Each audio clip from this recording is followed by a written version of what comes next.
Now we're going to have a look at question 5, but we're back to where we are. We're in March 2019.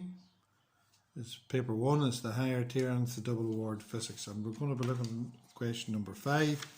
But I'll do a small mind map on question number on moments before we start. So, moments.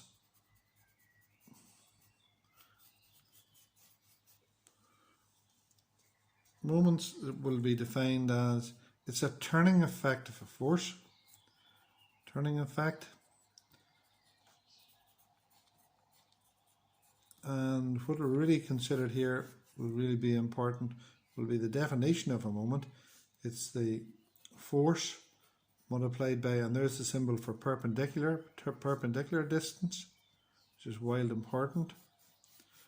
So it's force by distance. So if we just take, there's a system, and there's a pivot or fulcrum, and there's the force F. We'll call that distance D, and that'll make that move clockwise. So the clockwise moment, so moment clockwise is F times D. So where do we go from there? We then go to the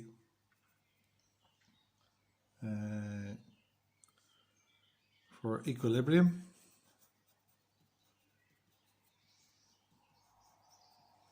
We're going to say that the clockwise moment is equal to the anti-clockwise moment.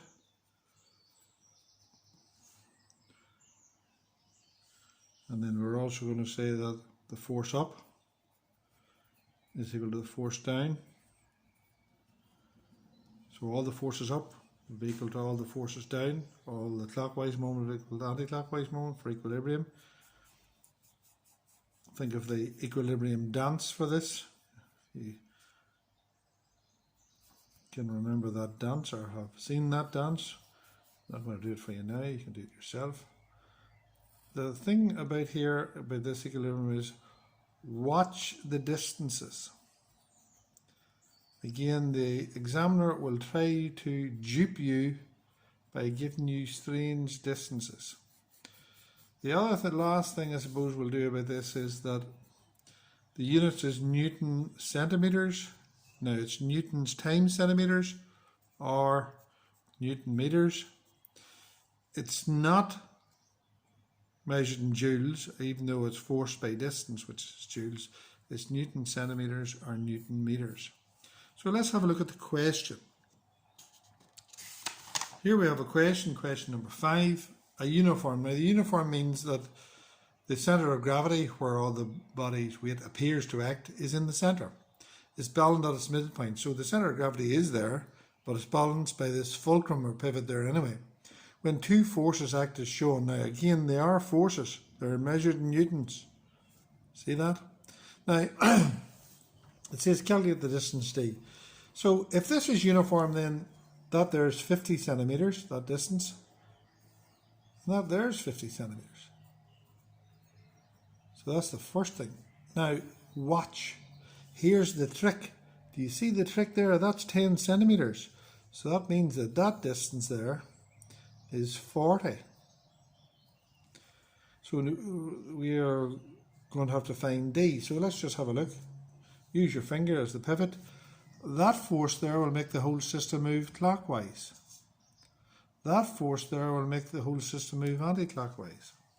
So we say clockwise moment is equal to anti-clockwise moment. The principle of moments. So let's have a look again. Clockwise. So that's force by distance. 0.8 by D is equal to 0.5 by 40. Now if we keep the distances in centimetres, because look, the answer's in centimetres, so we'll be quite happy. So 0.8 D is equal to 20. So D is equal to 20 over 0.8. So get the calculator.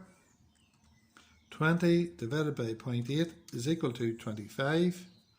So it's 25. We kept all our distance in centimetres, so it's 25 centimetres. So let's have a quick recap. Uniform means the weight of the rule is in the centre. It's also where the pivot is. It's balanced, it's an equilibrium. Means that the clockwise moment is equal to the anti-clockwise moment. The moment is force by distance. The moment here is force by distance. The trick here is the distance. It'll give you this distance, but the distance is from the pivot. So it's that distance. So always be careful. That's the old trick. So to get marks, clockwise moment is equal to anti-clockwise moment. Mark for that. Calculation. Show you're working out nice and clearly. Answer and there. So that's question number 5 done.